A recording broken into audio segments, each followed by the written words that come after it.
ওকে, চলুন আমরা এক ভিডিওতে দুইটা ফ্রেজাল ভার্ব শিখি যেটা কাইন্ড অফ সিমিলার কিন্তু মিনিংগুলো একটু different.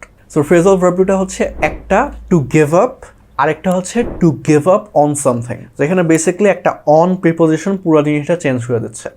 So two give up মানে হচ্ছে কোনো কিছু ছেড়ে দেওয়া।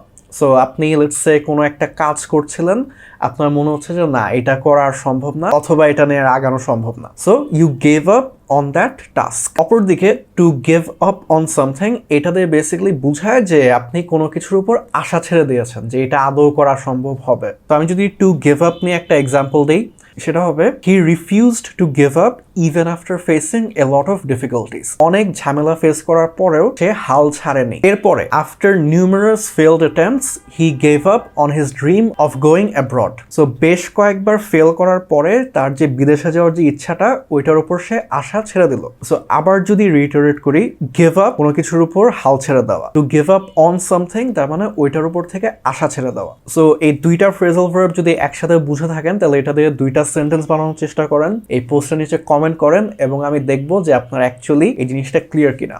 এবং এই ভিডিওটা যদি আপনার কাছে অ্যাকচুয়ালি ইউজফুল লেগে থাকে তাহলে অবশ্যই শেয়ার করবেন। আমার নাম Nafi, and I'll see you on the next video.